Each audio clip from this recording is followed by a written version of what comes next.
Bueno, Maureen, ¿te puedes desmutear? Sí, ok.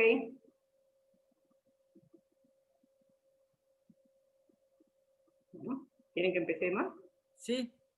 Bueno, buenas tardes, bienvenidos a todos a este ciclo donde queremos, de charlas, donde queremos despertarnos en esta conciencia espiritual para aprender a vivir de otra manera, para vivir mejor.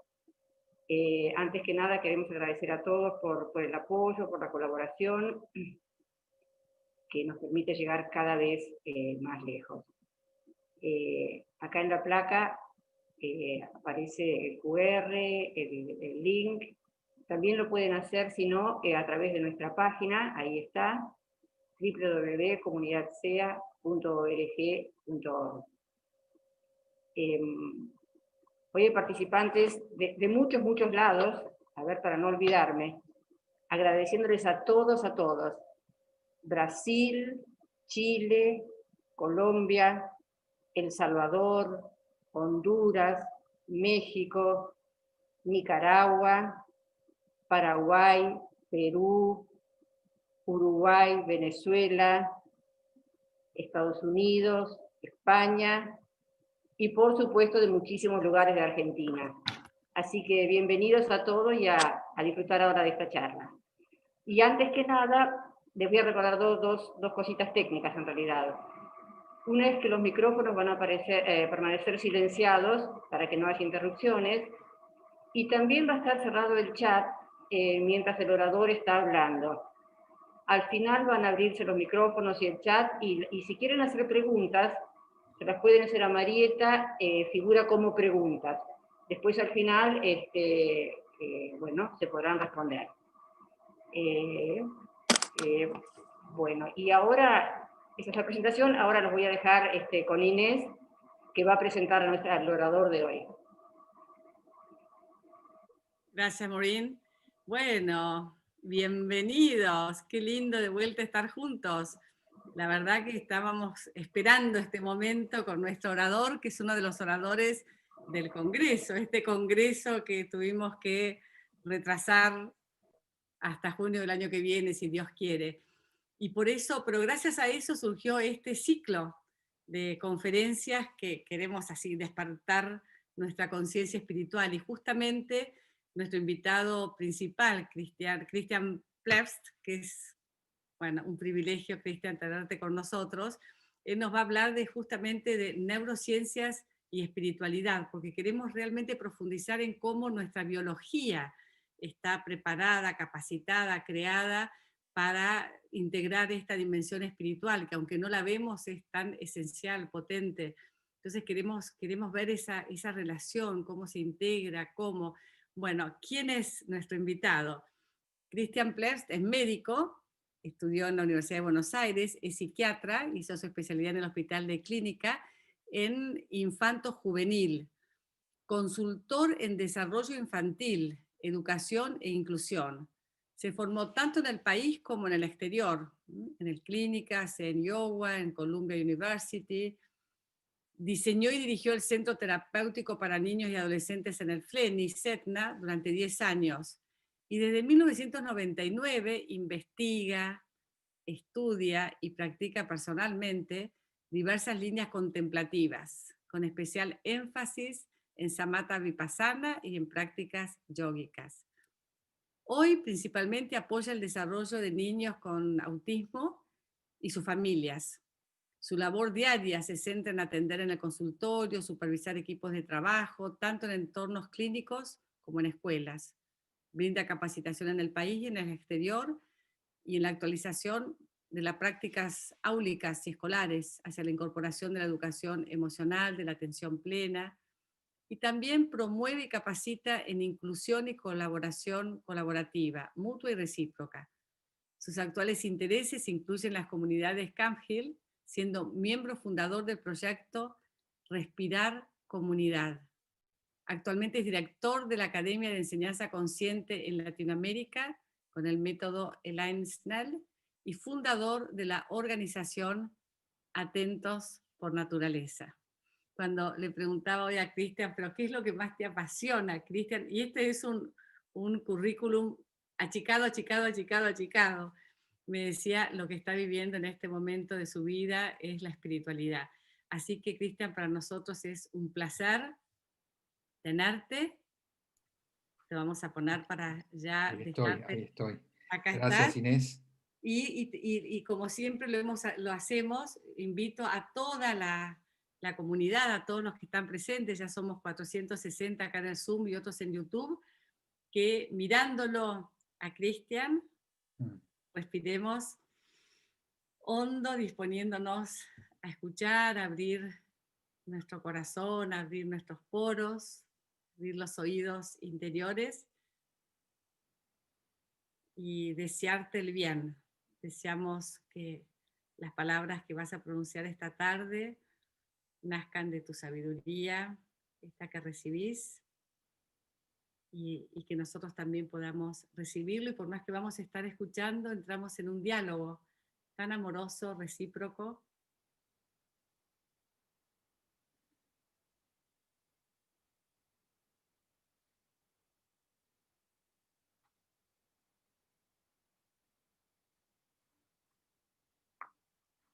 Y así, atentos, nos quedamos con vos, Cristian. Muchas gracias. Bueno, muchas gracias, Inés, bueno, y a todo el equipo que con tanta amabilidad ayudó a llegar a este día, y así que me sentí realmente muy bien cuidado y acompañado, ¿no? Y encima ahora con tanta gente escuchando y queriendo escuchar, ¿no? Así que bueno, gracias. Es un desafío este tema que me ha tocado de alguna manera, y a la vez es un tema que me apasiona. El título, voy a poner unas diapositivas, ¿no? Para que nos vayan acompañando. A ver, ¿dónde estamos? Acá, sí, acá. Vamos a ver, como para ir mechando un poco. La idea obviamente no es dar una charla académica, sino pensar en voz alta, ¿no? Para mí creo que sería una disociación hablar de espiritualidad y quedarse pegado a las filminas o a lo concreto, ¿no? Y si hay algo que es un desafío son estas dos palabras, ¿no? Neurociencias y espiritualidad. Casi diría que la espiritualidad está íntimamente ligada a la conciencia y al desarrollo de la conciencia, siendo el desarrollo del hombre o la historia del hombre la historia de la ampliación de la conciencia, ¿no? Que empieza quizás, si uno tiene una mirada evolutiva, hace 4.000 millones de años, con la primera célula que se genera de alguna manera en la Tierra, en un cóctel químico que todavía no se entiende cómo, ¿no? Y sigue asombrando, si no nos quedamos solamente con las cifras, es quizás el inicio de la espiritualidad. Y a la vez las neurociencias que son muy nuevas, ¿no? Y en chiste y en serio, más allá de los avances tecnológicos, las neurociencias todavía andan en carreta en relación a lo que es la experimentación de la espiritualidad, el nacimiento de esa conexión que cada uno de nosotros puede tener con su verdadero ser.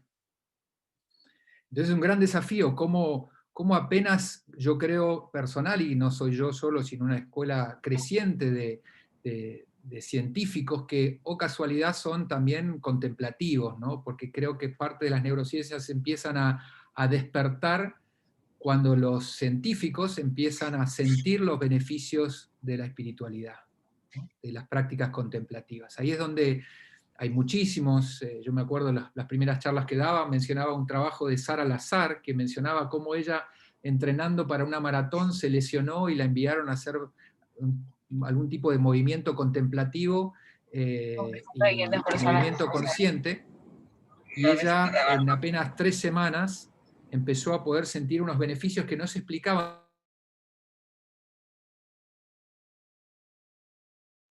Cristian está silenciado. Cristian se silenció.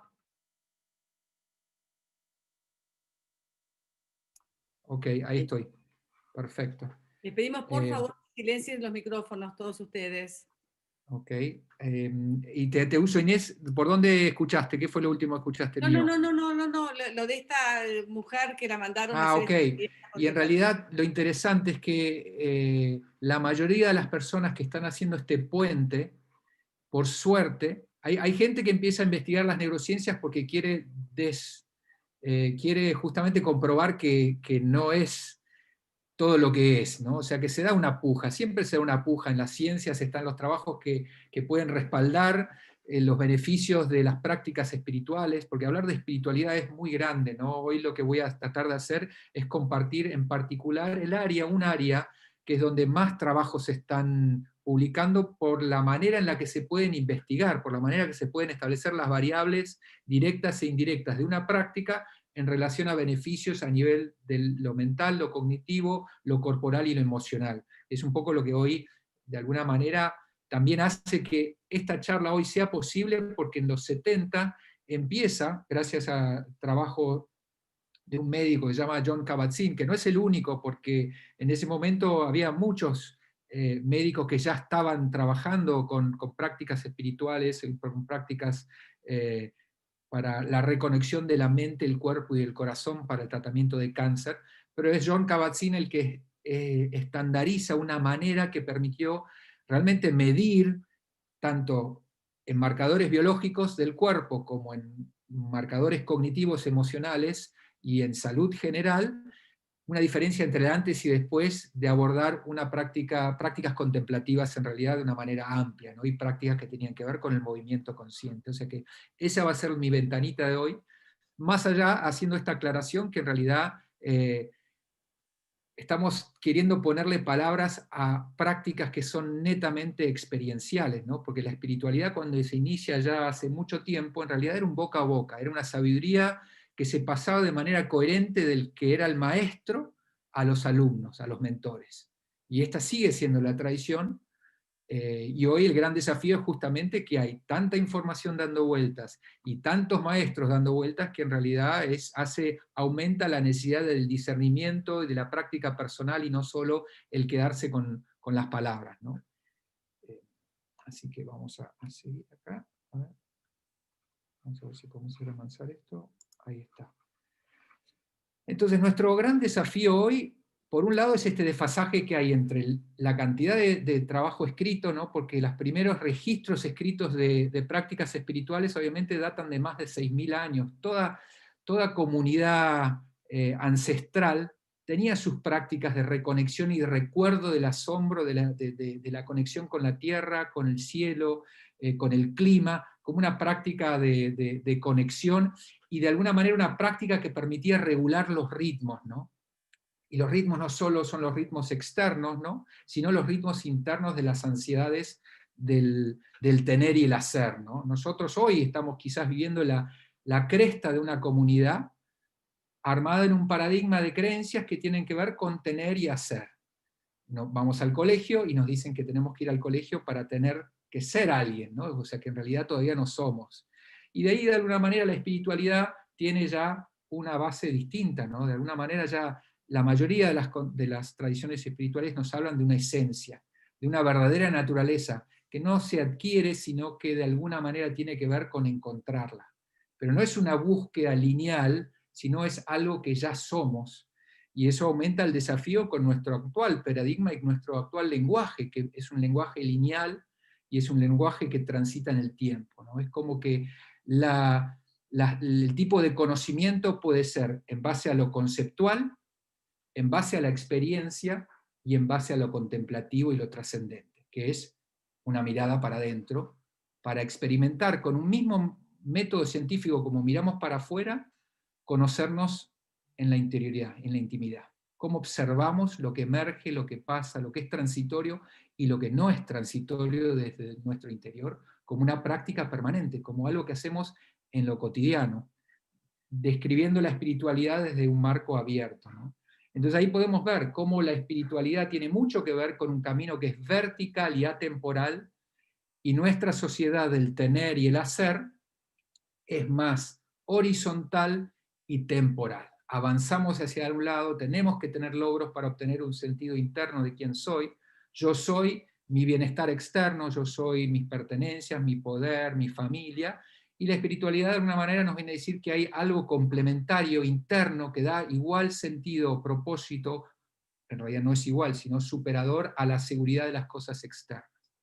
Y hoy hablar de espiritualidad en neurociencias, de alguna manera también uno puede hablar de lo que se llama el bienestar interno, que es la investigación de aquellos fenómenos y esas prácticas que nos permiten sentirnos bien a pesar de.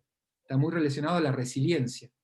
Y tiene mucho que ver con, y yo voy a ir tirando conceptos, ¿no? Con trascender y poder observar la conciencia siendo consciente de que puedo ser consciente del momento presente, ¿no?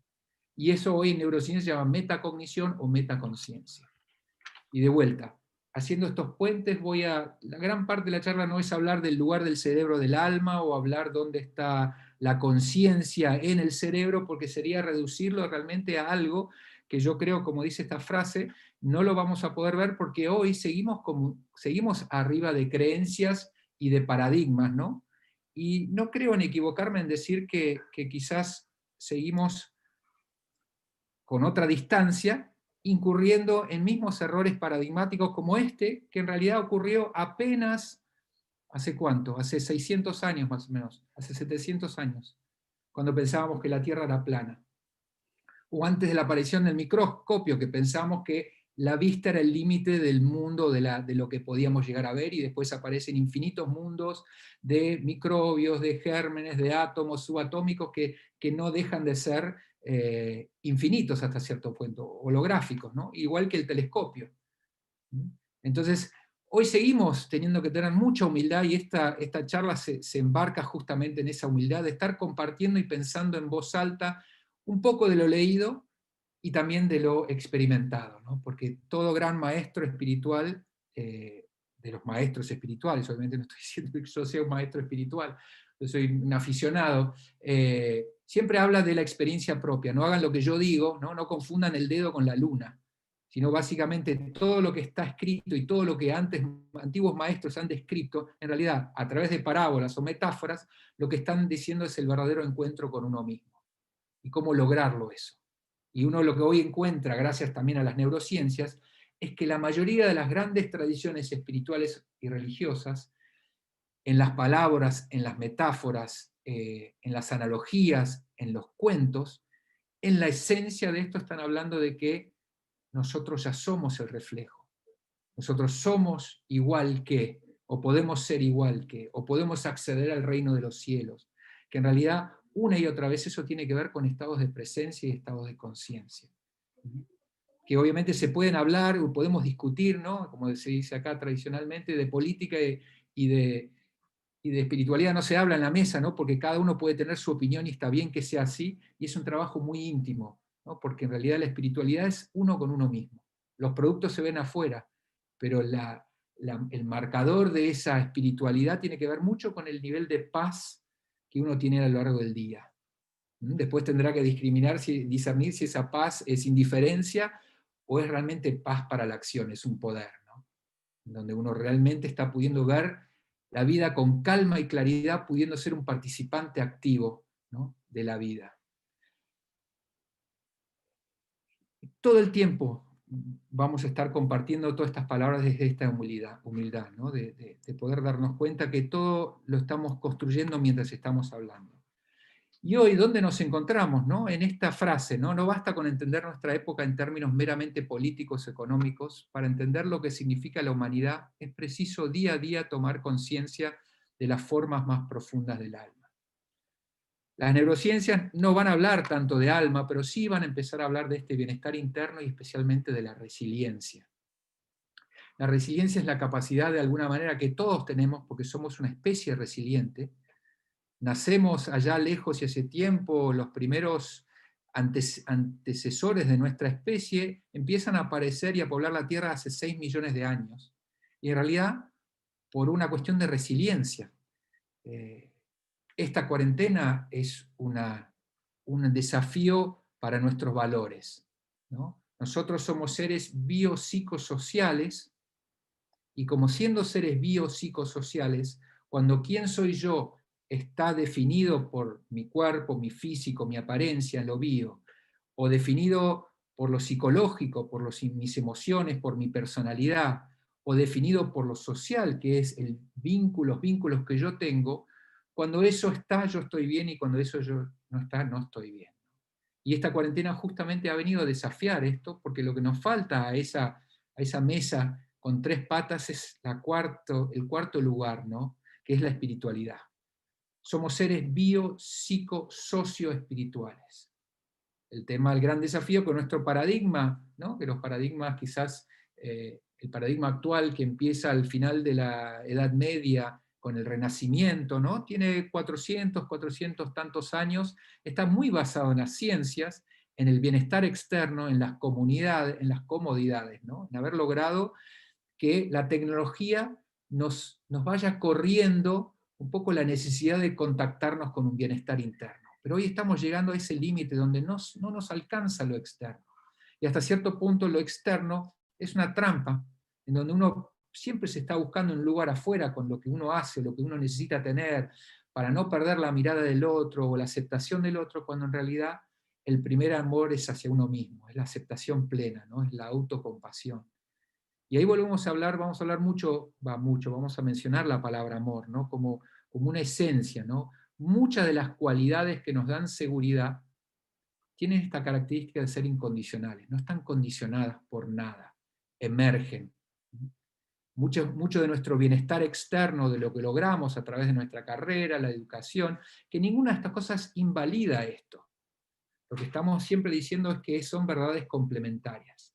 El mirar para afuera y ser experto en el afuera, como el mirar para adentro, es complementario porque nos integra y somos más que la suma de las partes.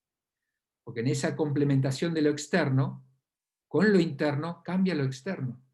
Cuando yo aprendo a sentirme bien desde adentro hacia afuera, porque yo sé cómo hacerlo, sé cómo conectar con mi esencia, sé pausar, sé trascender el pensamiento, sé observar la naturaleza y ver que hay algo trascendente en ello, que esto no es solo lo que yo veo, ¿no? Pensar que nuestro cuerpo, con los millones de células que tiene, con las 80.000 millones de neuronas que tiene, haya sido por generación espontánea sin la obra de una inteligencia, entre comillas, es pensar igual que tener ladrillos, tener cemento, tener arena, tener agua, y tener chapas y que un viento venga a construir una casa. Es evidente, ¿no? Las neurociencias hoy lo llaman sintropía, que hay algo que tiende a la complejidad, hacia organizarlo. Todavía ni lo entendemos, no nos podemos ni acercar a entenderlo. Porque cada cosa que estudiamos realmente le empezamos a encontrar niveles de sabiduría que son inexplicables y que se vienen autorregulando hace miles y millones de años. Cuando perdemos de vista eso, cuando no tenemos conexión ni con esta maravilla, un cerebro que piensa, gelatina básicamente, que tiene la capacidad de generar conciencia y de observarse a sí mismo viviendo, y de sentir la vida que lo habita, que es la misma que habita el árbol, que es la misma que habita cualquier otra persona o el universo, uno empieza a identificarse con la vida que uno lo habita, y no solo con las formas, no solo con la personalidad, con lo biológico, con lo psicológico, social. Esa conexión con la vida en lo cotidiano, igual que aprendemos a leer y escribir, hoy es fundamental, porque cambia el sentido de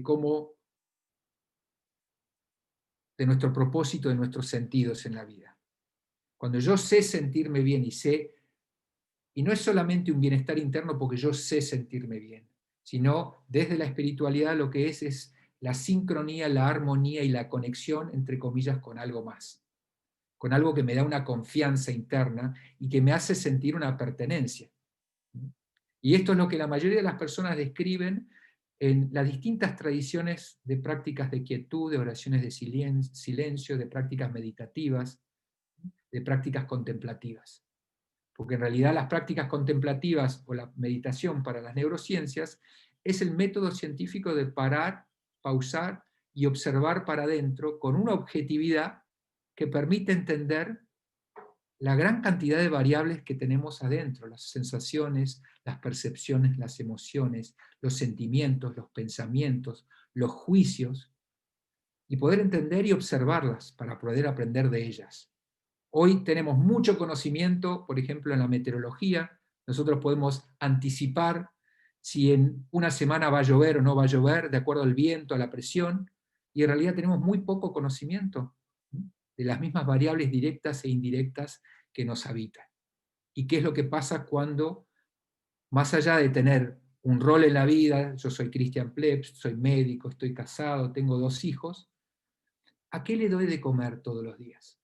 ¿A mis formas, a mi personalidad, o a la vida que me habita, que es igual a la de todos? La que me permite realmente una lealtad a lo humano, más allá de los partidos políticos, de la nacionalidad, de los equipos y de las preferencias. Uno es un rol y otro es la esencia, es quién somos de verdad.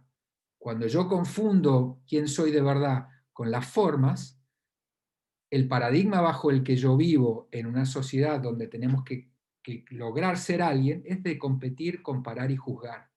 Porque estoy en una carrera de supervivencia.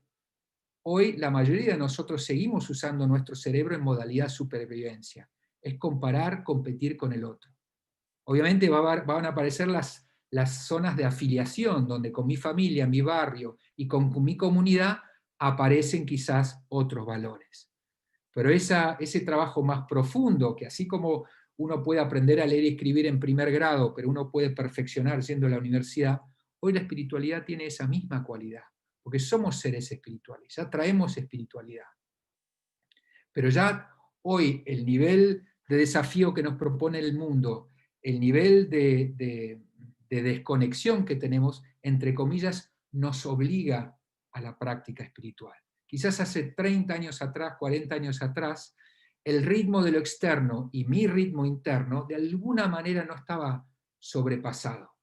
Y con los años de vida, viviendo la vida, caminando, mirando la naturaleza, observándome a mí, teniendo tiempo libre por ahí un domingo donde los negocios no estaban todos abiertos, donde no había sobreestimulación de pantallas, de imágenes, de cosas por lograr,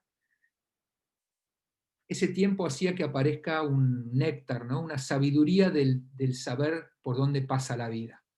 En qué cosas son verdaderas y qué cosas uno realmente ya sabía que en la vida no estaba ahí. Hoy el nivel de distracción y de desatención y de sobreestimulación es tan grande que hoy realmente, como siempre, crisis-oportunidad, ¿no? Necesitamos hoy encontrar una manera de equilibrar el ser con el tener y el hacer.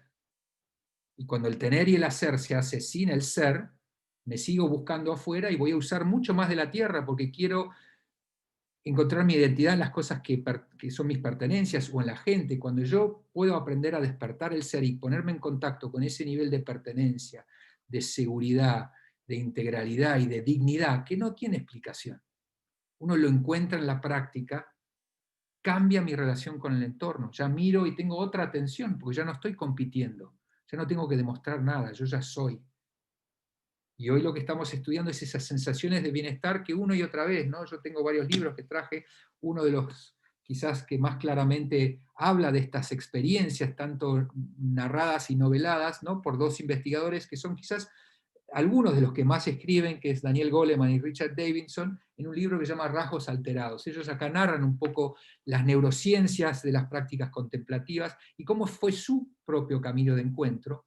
Y una y otra vez uno encuentra una identificación en los caminos de los demás, en donde después de determinadas prácticas de silencio, de contemplación, que pueden ser muy distintas, no hay tantos caminos como tantos maestros como caminos hay, ¿no? Lo importante es que no dejemos de buscarlo porque lo tenemos. Somos seres espirituales viviendo una experiencia de carne y hueso, como dirían varios, y hoy hasta en las neurociencias estamos hablando de esto, del desarrollo de esta espiritualidad, porque está íntimamente ligado a la expansión de nuestra inteligencia. Porque hoy la inteligencia es colaborativa, no es individual.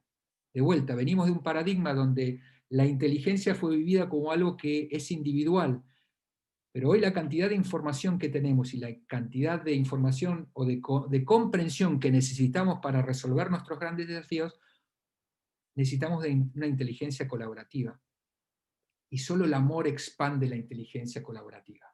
La ambición, la competitividad, el enojo, la envidia, la agresión disminuye nuestra inteligencia.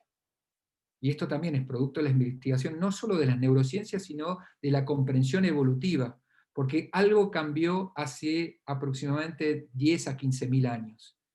Y quizás tiene mucho que ver con la evolución de la revolución agraria y de la mano de eso el modelo más patriarcal de las sociedades. porque existen modelos previos a esos. En realidad nuestra emergencia como especie, hace 6 millones de años, no como especie, sino como línea evolutiva, surge de que nosotros, siendo simios, vivíamos en los árboles, y los simios más fuertes nos echaron de los árboles. Tuvimos que ir hacia la pradera, y no teniendo garras, no teniendo colmillos, no teniendo velocidad y no teniendo fuerza, lo que fue una crisis terminó siendo una oportunidad porque nos tuvimos que mirar a los ojos para poder colaborar, disminuir las diferencias y aumentar el poder de la inteligencia colaborativa. Y esa primera crisis que tuvimos hizo que nosotros hoy estemos acá. Y los que nos echaron siguen siendo exactamente los mismos hace 6 millones de años, más o menos. Tan fuerte es el poder de la evolución sumado a lo que es el altruismo, la colaboración y el amor. Y hoy, este momento que es histórico, hoy nosotros podemos decidir, entre comillas, evolucionar, porque yo puedo decidir qué sostengo en mi mente la mayor parte del día. Con 50.000 pensamientos, mi gran desafío es prestar atención a qué estoy sosteniendo en mi mente. Porque justamente en espiritualidad de lo que se habla, el gran despertar, tiene que ver con darse cuenta que yo no soy mi mente, que tengo una mente, darme cuenta que yo no soy mis pensamientos y mis emociones, sino que los tengo. Y que puedo elegir observarlos. Y puedo practicar observarlos para ir desde la reactividad hacia la respuesta. Y para eso es muy importante el trabajo interno de comprender y conocer cómo funciona la atención. Y ahí está de vuelta uno de los caminos que más investigación ha recibido de la mano de la metacognición y la metaconciencia. Volvernos conscientes del momento presente, pudiendo observarlo sin modificarlo, para comprender las emociones que genera lo que está sucediendo, observándolas, ¿no? Como si fuera un forense o un arqueólogo que llega a un sitio y quiere conocer, pero no se va a meter de cabeza, sino primero tiene que conocer con detalle cuáles son las variables. Y nuestro paradigma tecnológico ha sido tan exitoso que no hemos necesitado mirar para adentro para generar bienestar, pero hoy sí lo estamos teniendo que necesitar porque el nivel de desigualdad es exponencial. El nivel de daño al medio ambiente es exponencial. El nivel de sufrimiento que generamos entre nosotros es exponencial, y el nivel de sufrimiento que tenemos nosotros en la vida también es así. La salud mental o las enfermedades mentales son la primera causa de mortalidad, de morbimortalidad hoy. La depresión, los estados de irritabilidad, de ansiedad, el pánico. Entonces, no quiere decir que esté mal, porque la evolución funciona de esta manera. La evolución es el nivel de conciencia próximo, que es poder darnos cuenta para poder comprender. Eso es llevar conciencia, para después poder elegir. Hoy podemos ver en dónde está la conciencia de alguna manera, dónde se enciende la atención, qué pasa con el lóbulo de la ínsula, qué pasa con el sistema límbico, qué pasa con la corteza prefrontal, dónde está esta capacidad de prestar atención, porque lo practicamos igual que un músculo. Quizás lo que ha traído las neurociencias es poder traducir este lenguaje ancestral en un lenguaje creíble para poder hablarlo de una manera tan clara como la que estamos hablando acá, o como las miles de charlas que pueden encontrar de neurocientíficos hablando en YouTube.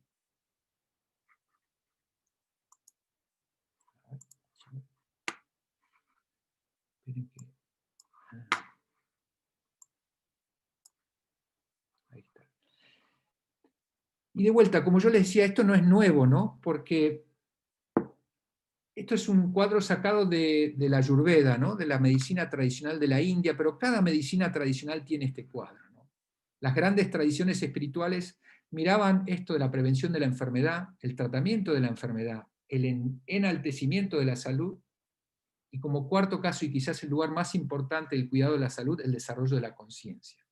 El saber desarrollar el ser por encima del tener y el hacer. Nuestro nivel de conciencia en una sociedad muy exitosa, pero que está muy atravesada por conflicto de intereses, propio de ese nivel de conciencia, porque cuando yo produzco un producto que lo pongo en una góndola, cuando en realidad tiene más que ver lo que yo quiero generar de dividendos para mí, que la calidad de la salud de lo que yo estoy viviendo, ese es un nivel de conciencia. A mí todavía no me duele lo que estoy haciendo. Está por encima mi supervivencia, por encima de lo que yo estoy causando. Y de vuelta, nuestro gran desafío es que nos estamos volviendo conscientes. La empatía y la compasión son esas válvulas de seguridad y son esos peldaños que nos permiten desarrollar la inteligencia colaborativa. Porque tenemos mucho miedo de no lograr lo que tenemos que ser. Y podemos seguir agregando, ¿no? Y mirando la vida como algo productivo o algo a consumir, buscándonos en el afuera, y hoy el gran desafío es el despertar el nuevo nivel de conciencia, o encontrarnos con esa conciencia que ya nos habita, ¿no? Y creo que el desafío principal es llevar esto a la educación, ¿no? Que es lo que está sucediendo en todo el planeta. Como estas prácticas de inteligencia emocional, de prácticas contemplativas, de atención plena, ya se están empezando a practicar inicialmente con los docentes de jardines de infantes para que puedan modelar esto para los niños de 4 años, y a partir de ahí ya hay programas para chicos desde los 4 años hasta los 18 años, donde no solo es el enseñar sobre las emociones, el cerebro y dónde se gesta, sino principalmente modelar, ¿no? Ser cada uno el cambio que quiere ver en el mundo. Y generalmente uno no cambia algo por algo mejor. Y hay una fase, entre comillas, de resistencia, de duda, de oscuridad, hasta que uno se permite sostener el camino para que se enciendan muchas de estas cuestiones que tienen que ver literalmente con cosas que se recablean en la cabeza, empezando por las creencias. Quizás hacemos y sostenemos cosas que no creemos con más fuerza cuando vamos al gimnasio y sostenemos 3 semanas, 4 semanas de algo que no nos gusta para un logro. Y de alguna manera la atención plena y muchas de las prácticas espirituales necesitan de esa creencia. Y hoy la creencia la tenemos. Si faltaban, estaban los maestros, estaban los caminos, estaban las religiones, hoy también tenemos las neurociencias que está diciendo exactamente lo mismo. Todo lo que están buscando afuera está adentro de ustedes, a la distancia de una pausa. Acá nomás. Un silencio mínimo donde se recablea el lugar desde donde yo opero, desde la alerta y la competencia del sistema simpático a el encuentro, el maternaje, ¿no? Y todo lo que genera la oxitocina cuando yo pauso, suelto la tensión de mis músculos y respiro 1, 2 o 3 veces.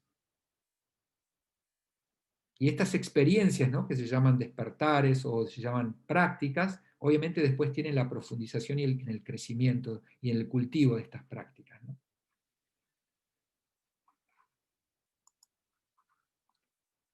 Esas son distintas maneras de ver, ¿no?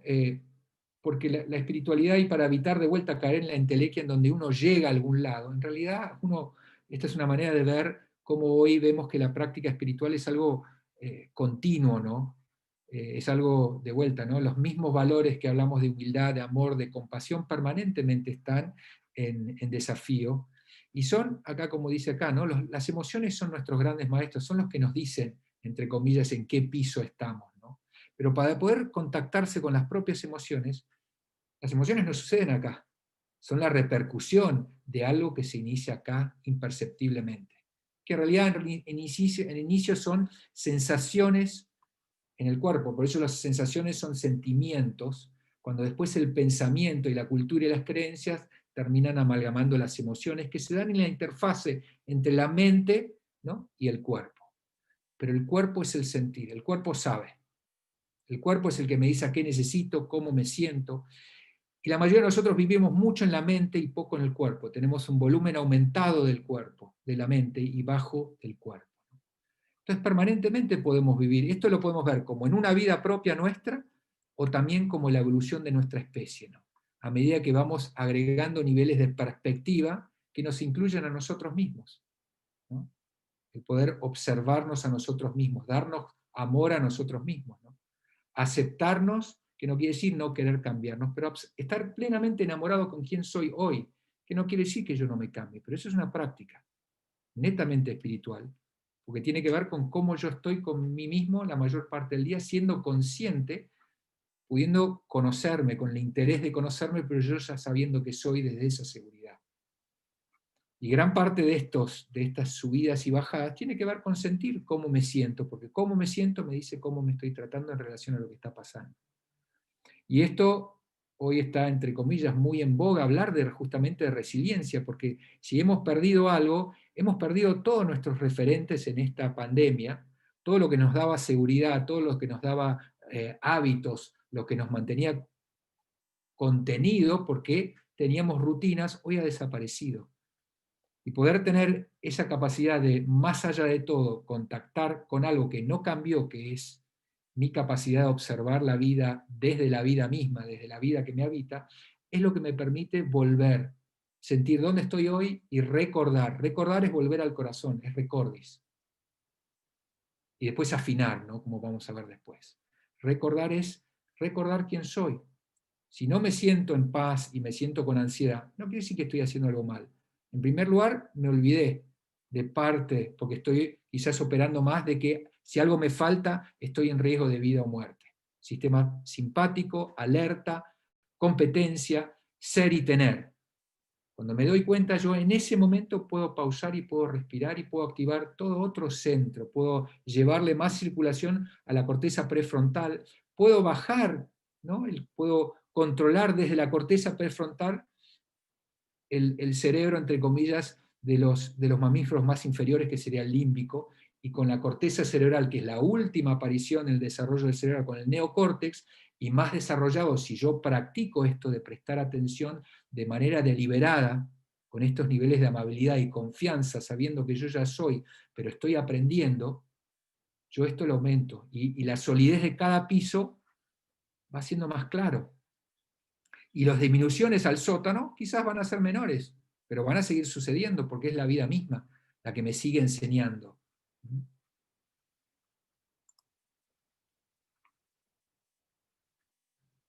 Este es un poema de Rumi. Rumi es un poeta, ¿no? 1400 creo, y él dice: tu tarea no es buscar el amor, sino simplemente buscar y encontrar las barreras dentro de ti mismo que hayas construido contra él. Y él no usaba las neurociencias para hablar de algo, pero sí hablaba exactamente de algo que hoy se define y se describe en neurociencias o en las prácticas cognitivas. Y esto fue hace más de 600 años. Por eso de vuelta hablamos de esto: el conocimiento conceptual, la experiencia y la contemplación. Son los tres caminos, ¿no?, para lograr el conocimiento de todas las dimensiones que nos habitan, lo bio, psico, socio, espiritual. Hoy en día hablamos de la habilidad de desaprender, ¿no? Este es el fundador, uno de los profesores de Singularity University, que busca ver cómo vamos a pensar y hacer en el futuro, ¿no? Y esta habilidad de desaprender literalmente es así, porque gran parte de las prácticas contemplativas basadas en las prácticas de atención plena, o de contemplación, o de oración de silencio, tienen que ver con observar. Y tratar de ver cuándo soy reactivo a lo que observo y cómo puedo volver a un lugar, que generalmente el lugar es la respiración, para poder contemplar la panorámica, observando mis reacciones, pero a la vez pudiendo aprender de ellas y saber que son, entre comillas, solo reacciones. Y esto es una práctica permanente. Entonces no es tanto adquirir un conocimiento espiritual externo, como andamiaje, que también la espiritualidad tiene los hábitos, tiene los ritos, los rituales, pero también está la práctica de correrme del medio, la quietud de desandarme, la quietud que me permite trascender la mente pensante condicionada. Porque todo lo que aparece en la mente es palabra, y todo lo que es palabra es experiencia, o sea que es pasado. La experiencia del presente, que son estas experiencias que conectan el cuerpo con la corteza prefrontal, la ínsula, que manda mucha información que generalmente no la usamos para estar sintiendo. El único lugar donde yo siento el presente es en el cuerpo. Después puedo pensar sobre el cuerpo, pero el único lugar es ver el pensamiento como algo más lejano y aumentar el volumen del sentir, para lograr la integralidad del pensar, el sentir y el hacer. Hoy vivimos una sociedad con un pensar muy grande y un sentir muy pequeño. El cuerpo persiguiendo la mente, porque la mente piensa que cuando llegue allá, a ese lugar donde tiene que lograr ese proyecto, va a ser. Y obviamente ese proyecto se corre, y permanentemente se corre. Y eso hace que nuestras hormonas, nuestro cuerpo, nuestro corazón y nuestra circulación esté funcionando en sistema de alerta y de competencia. Porque si yo no llego, corro el riesgo de no ser digno de recibir el amor de los demás, o el peligro del rechazo o la expulsión, ¿no? Y estos son todos arquetipos, son todos miedos que tenemos todos, no son personales. Es de vuelta esta palabra de despertar. Despertar es cuando yo me doy cuenta que esto es un automático de la cultura y quizás de nuestra especie. Y cuando yo puedo observarlo, ya tengo, entre comillas, el poder. Ya puedo elegir, de vuelta me enganché con esta narrativa. Y puedo respirar, y puedo mirarme la mano y activar un sentido, porque así como me miro la mano, yo puedo mirar, con el ojo del corazón, puedo mirar los pensamientos. Pero para eso lo tengo que practicar, porque como toda práctica, cuando yo no lo practico, se disminuye. Músculo o cualquier cuestión que tenga que ver con la tonificación y la atención plena, la espiritualidad necesita un recordatorio permanente.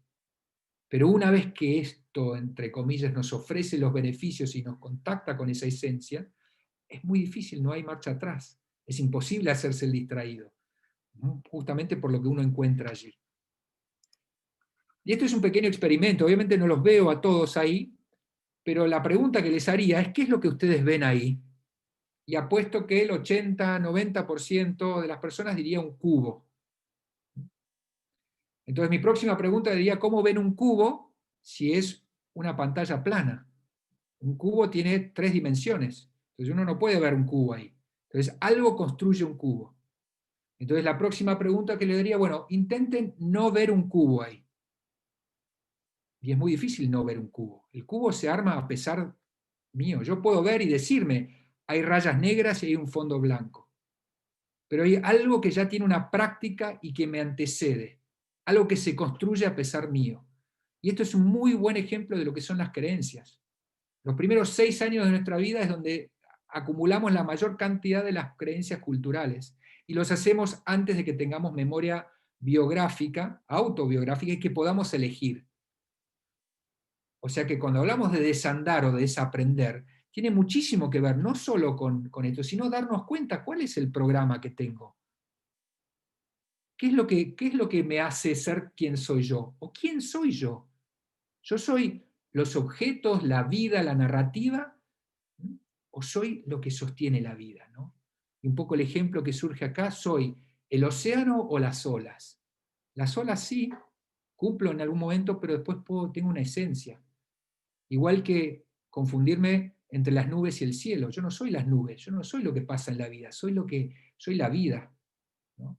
Y en estas prácticas de contemplación, de silencio, de trascender el pensamiento, las sensaciones, entre comillas, como decían antiguamente en psicoanálisis o en la psicología, la sensación oceánica de ser parte de algo muy grande y que da confianza, tiene que ver con esa quietud, tiene que ver con sentirlo, ¿no? Tiene que ver con trascender las creencias que me sostienen o que me atan. Desaprenderlas, que no son descartar, yo no desaparezco, pero ya tengo una relación distinta. Dejo de identificarme con mi pensamiento.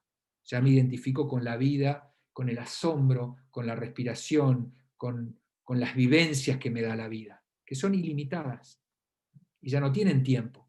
Ahí uno empieza a comprender la eternidad, lo infinito, lo atemporal. La próxima, o sea, usando esta diapositiva, les diría, si esto se lo muestro a una población originaria que no tiene tecnología, seguramente no verían el cubo. Y si ustedes prestan atención acá, y yo les pregunto, ¿cuántas perspectivas de este cubo pueden ver? Más de una, ¿no? Les daría el tiempo para poder observarlo, y yo se las voy a mostrar. Hay 2 o más. Obviamente las 2 que podemos ver es que si esta esquina está para adelante y esta esquina está para atrás, ustedes ven la base acá. O esta esquina está para atrás y esta está para adelante. Entonces ustedes ven el piso acá. No sé si se entiende.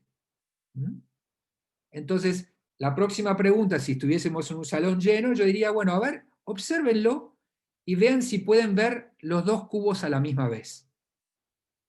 Y la respuesta sería no. Casi parece, porque es tan rápido el cambio que uno puede hacer para verlo. Y después la próxima pregunta que les haría sería, a ver, fíjense con qué hacen el cambio. Y ahí entraríamos en una charla que sería con los ojos, con el foco, y en realidad cuando uno empieza a mirar bien, es un cambio, es un clic en la mente.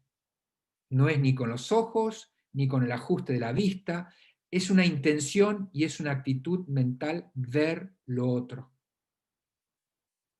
Y esto es un muy buen ejemplo para hablar de estas realidades paralelas.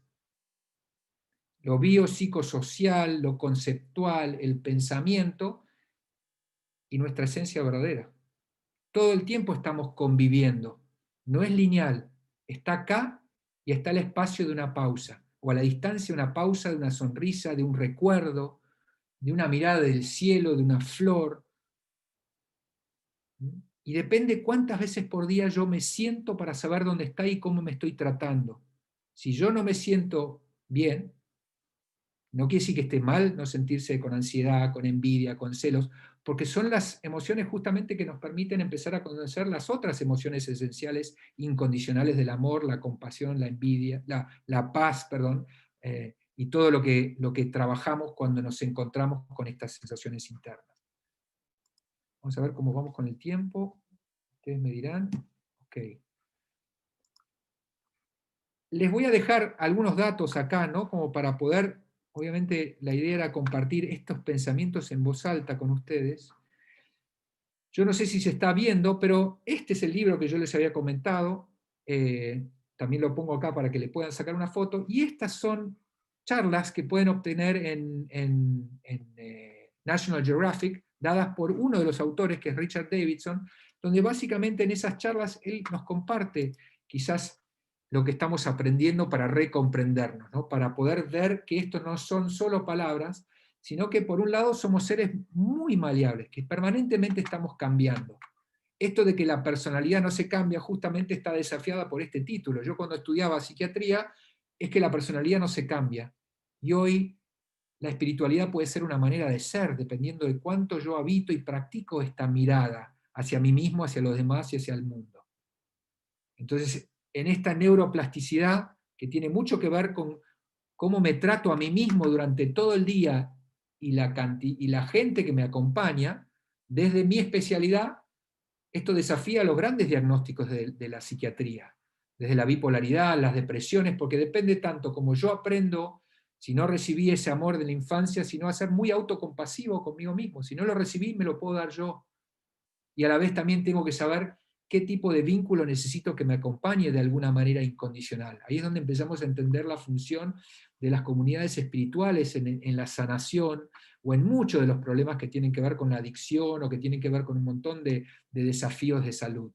Porque lo único que me dice un diagnóstico no es una profecía, sino lo que me dice es cuánto amor yo tengo que sanar, la división que yo tengo con mí mismo, con mi memoria, con mi narrativa, y cuán incondicional necesito estar rodeado por una comunidad que me acompañe a reencontrarme. No solo cambio las neuronas con mi manera de pensar, sino también modifico la expresión de mis genes, ¿no? A través de lo epigenético. Hoy sabemos que se modifica absolutamente, por eso, de vuelta, estamos hablando de estas propiedades emergentes, ¿no? Que es como un pensamiento sistémico. Tenemos de vuelta 8.000 millones de neuronas, y Rubén y Cajal, Ramón y Cajal, perdón, hace 100 años básicamente, habló de la unidad de la neurona como el secreto del cerebro. Pero básicamente no es la unidad de la neurona, sino los sistemas infinitos y la fisiología infinita que genera cuando se junta. De vuelta, la suma está superada por la cantidad de sistemas que se arman con las mismas neuronas. Y en relación a lo epigenético es exactamente lo mismo. Tenemos, no me animo a decir cuántos genes, 70.000 creo, que quizás me estoy equivocando, pero en la regulación de cómo me trato a mí mismo, cómo está mi mente, si hay paz, si hay enojo o lo que hay, depende mucho de los genes que yo voy a aprender o apagar, o pasarle a mi progenie. Entonces, hoy nuestros estados de presencia son fundamentales. Cómo yo estoy la mayor parte del día, cómo me estoy tratando. Neuroplasticidad epigenética, mirada de esta bidireccionalidad de la mente. En la década de los 90 hablábamos del cerebro y la genética como generadora de predisposiciones, en donde podíamos predecir si alguien iba a tener enfermedad de Alzheimer. Hoy hemos vuelto a darlo vuelta. Son mis hábitos de vida, mi calidad de vida, cómo estoy la mayor parte del día, lo que va a determinar qué genes prendo o apago. Y esto es volver a devolvernos, ¿no? El poder, entre comillas, ¿no? Y salir de esta mirada lineal en donde si tenés una predisposición genética vas a tener esa enfermedad. Hoy ya sabemos que no tiene nada que ver con esto, que es el entorno y el medio interno el que aumenta o disminuye mis factores de riesgo. En ese medio interno en donde yo sostengo y practico la compasión, la gratitud, la paz, que no quiere decir que yo esté ahí todo el tiempo, sino es la intención de la práctica lo que ya hace la diferencia, porque es un darme cuenta dónde estoy y cómo volver a entenderme. Esa actitud de comprenderme, la intención de practicar, ya es suficiente. No estamos hablando de la necesidad de estar ahí, obviamente es una consecuencia. Y el último punto habla de la bondad primordial. Y la bondad primordial tiene que ver con estos experimentos, ¿no? En esta película que aparece en La Revolución Altruista, en donde con bebés de 3 a 6 meses, en un algoritmo, ¿no? Donde los confrontan con por ejemplo, acá en este caso, un conejo que está intentando abrir o abrir una valija, una maleta, donde hay algo que quiere obtener.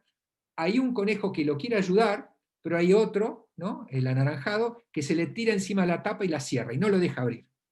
Uno podría decir que es el malo, ¿no? Y está el que quiere ayudar, y está el que no puede abrir.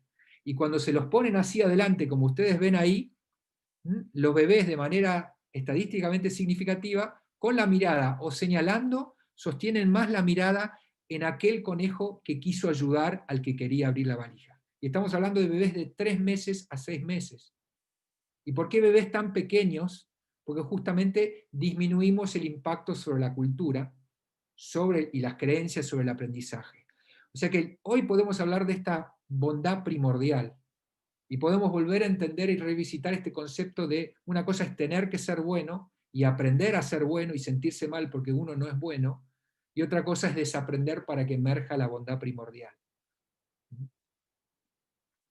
Y ya volvemos a confrontar, ¿no? Estas dos miradas, ¿no?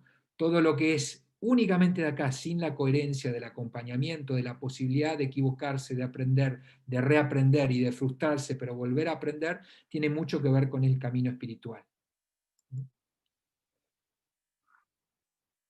Acá es para hablar de esto, ¿no? Cómo la mente sostiene la emoción y el pensamiento es lo material, y la emoción es lo energético, es la energía que nos habita. Cada pensamiento puede estar acompañado de paz, de amor, de enojo, de celos, de envidia, y no está mal. Todos lo vamos a tener porque es nuestra naturaleza. Pero cuando en un pensamiento se sostiene una emoción, esa emoción rápidamente se materializa en neurotransmisores y en hormonas, en un eje que se llama psiconeuroinmunoendocrinológico.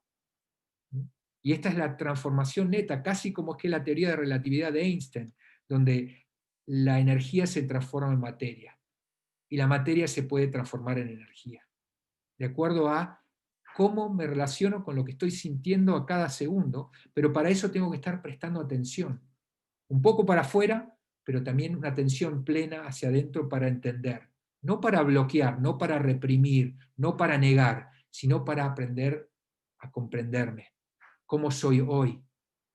Porque en ese aprenderme a soy hoy entiendo mis mandatos, entiendo mis tendencias automáticas, que no están mal.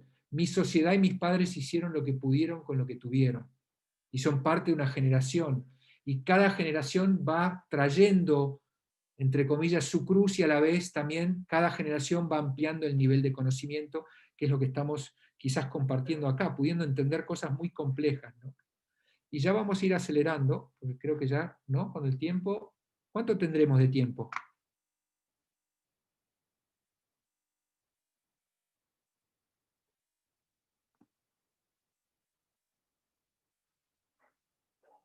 Inés, estás Sí, muteada. sí. Para ir cerrando, yo te diría, Cristian, 10 minutos para después poder Perfecto, las preguntas. perfecto. Bueno, perfecto. Bueno, hemos hablado un poco de todo, ¿no? Están los datos como para que puedan profundizar, y la idea un poco era darles una integralidad de las miradas, tanto espiritual de neurociencias, ¿no? En la segunda parte del documental de Richard Davidson habla de resiliencia, que es esto que hablamos, de cómo poder mantener la calma y la claridad ante situaciones de desafío, como una cuarentena como esta, que es seguir aprendiendo a pesar de, porque ya entiendo la vida como un todo. La espiritualidad me permite entender la vida como un todo, y no solo mi vida, sino trascender lo personal para entender el legado hereditario que he recibido, ¿no? Y también conectarme con las futuras generaciones y con el planeta, sintiéndome parte de algo, en donde yo ya vengo a contribuir este granito de arena, ¿no? Y esa calma y claridad y todo lo que dije tiene que ver con esa posibilidad de que no se me cierre el sistema por miedo, que pueda tener miedo, pero a la vez puedo acompañarlo por una mirada de claridad, porque esto no impide el miedo. Cada emoción es una señal, es una luz en el tablero como si fuera en un auto. Me dice algo a ajustar, algo a aprender. Entonces, gran parte del trabajo de hoy, de esto de, entre comillas, de la inteligencia emocional, es poder sostener todas las emociones. Todas son necesarias para conocerme, para comprenderme, para aceptarme, para desandarme, para desaprender. Absolutamente todas las emociones. No puedo no tenerlas, porque son parte de mi esencia, de donde vengo. Es como el clima, cuando trabajamos en los colegios le decimos el parte meteorológico como un parte meteorológico interno, porque la lluvia la necesitamos las estaciones, necesitamos el sol, porque si fuera solo sol o solo lluvia, no habría naturaleza, no habría equilibrio. Y necesitamos todas, y a la vez todas vienen con energía y vienen con información para aprender quién soy yo, para desandarme, para cada vez tener menos peso en la mochila, para poder conocerme, tratarme con amabilidad, tratar con amabilidad mi narrativa, los personajes de mi historia, y realmente poder mirar a los ojos y ver la vida de todos, en donde todos estamos acá haciendo lo que podemos, ¿no? Y cada uno de estos lugares tiene que ver con poder sentir dónde estoy, en el cerebro del reptil, en el cerebro límbico del mamífero inferior, o ya estoy pudiendo operar, y eso se siente de una manera distinta. La ira se reconoce, los celos se reconocen, la vergüenza se reconoce, y cada emoción es más primitiva, o entre comillas, tiene más liviandad o más sutileza. Y vamos permanentemente de lo concreto a lo sutil. Lo espiritual es lo sutil, lo que trasciende, lo que no está obteniendo su identidad de las formas. Las formas tienen su función, no están mal, ¿no? Y acá el número 4, que es lo que vamos a hablar en el cierre, tiene que ver especialmente con prestar atención. La atención, como decía un trabajo científico, es el santo grial. Uno diría, ¿cuál es la función espiritual más importante? Y uno diría, el amor, son consecuencias. La atención es lo que habilita primero este trabajo, esta práctica espiritual. Este darme cuenta qué estoy haciendo, a qué le estoy dando de comer, ¿no? Como el cuento del lobo, ¿no? El abuelo que le cuenta al nieto que en todos habitan dos lobos, uno agresivo y uno muy bondadoso, y el nieto le pregunta, ¿y cuál es el que va a ganar si llegan a pelear? Y el abuelo le dice, el que le das de comer, el que le prestás atención la mayor parte del día. Y esto es exactamente lo que dice Humberto Maturana, un biólogo, co-investigador de Francisco Varela, que es uno de los que inicia todo este movimiento de las neurociencias y espiritualidad con el trabajo de la investigación de los meditadores en Oriente. Y él básicamente dice, ¿no? ¿Somos animales genéticamente agresivos que aman ocasionalmente o somos animales amorosos y amables que cultivan la agresión a través de la cultura? Y él en un muy buen libro que se baja gratuitamente, lamentablemente está en inglés, pero justamente habla de esto y habla justamente de toda la presentación de la teoría que nuestro origen es el amor. Nuestro salto evolutivo viene del altruismo, del amor y la cooperación, muy a diferencia de lo que se habla cuando sostenemos la teoría de la supervivencia del más apto. No hubiésemos llegado al lugar donde estamos si nuestra principal fibra fuera la competencia y la separación. Porque la inteligencia crece y florece en la colaboración y el amor. Toda otra termina siendo sirve al corto plazo, pero termina siendo lo vemos en las guerras, lo vemos en la historia de la humanidad, ¿no? Y básicamente él habla de esto del origen, ¿no? En la biología del amor, ¿no? Nuestra humanidad. ¿Cómo podemos ser? Y cada segundo nosotros le podemos dar de comer al Homo sapiens agresans, al Homo sapiens arrogans o al Homo sapiens amans, dependiendo qué elegimos prestar atención, qué elijo practicar. Que no quiere decir que me sienta mal cuando reaccioné o cuando me enojé. Simplemente me doy cuenta. Quizás agradezco, pediré perdón, pero es otra oportunidad para practicar. porque no estamos juzgando. Si estamos juzgándonos, volvimos a caer como el cuadrado, ¿no? Que vemos uno o el otro. ¿Dónde estoy? ¿El que juzga, compite, compara, o el que quiere aprender todo el tiempo? El de la humildad, el de la cooperación, el del aprendizaje, porque la vida es un aprendizaje continuo. ¿Dónde quedó esto de que la vida solamente es aprender en el colegio y la universidad y el resto? La vida es la escuela y las emociones son el maestro. Por eso tengo que estar muy en contacto con el cuerpo, prestando atención a todo lo que está sucediendo en mi unidad integral de mente, cuerpo y corazón, ¿no? Y ya vamos resumiendo, ¿no? Estos son más libros que les recomiendo, ¿no? Que hablan de estos dos sistemas cerebrales y estos circuitos de mirar para afuera y mirar para adentro. Y que poder mirar para adentro regula el mirar para afuera, le da paz. Si yo solo miro para afuera, buscándome afuera, vivo en permanente estado de ansiedad y de búsqueda y de supervivencia. Cuando aprendo a mirar para afuera, pero con las raíces bien plantadas en el mirar para adentro, ya es otra historia. Más datos. Este es el padre de la psicología positiva, también habla exactamente de lo mismo. Afinar y sincronizar y armonizar todo nuestro sistema, vivir bien presente, ¿no? Contemplación quiere decir temp, quiere decir medir, y la palabra contemplación es medir la distancia y la conexión entre el cielo y la tierra. Hoy hablamos de templo, templanza, contemplar, ¿sí? Temperatura, porque es medir, permanentemente estar chequeando dónde estoy. ¿Estoy usando todo mi equipo? ¿Estoy afinando? Porque el trabajo principal es espiritual, nuestra educación es espiritual, el aprender es espiritual. Tiene que ver con el pleno potencial de mi biología, en nombre del desarrollo de estas capacidades humanas y de la conciencia, ¿no? Entonces, ¿cómo me siento? Recuerdo, reconecto, siento y afino, voy aprendiendo. Me enojé, disculpas, perdón, vuelvo a un trabajo permanente, pero que hoy tenemos 6.000 años de sabiduría escrita, tenemos la práctica, tenemos las religiones, de alguna manera todos hablando, y las neurociencias que vienen a convalidar esto, ¿no?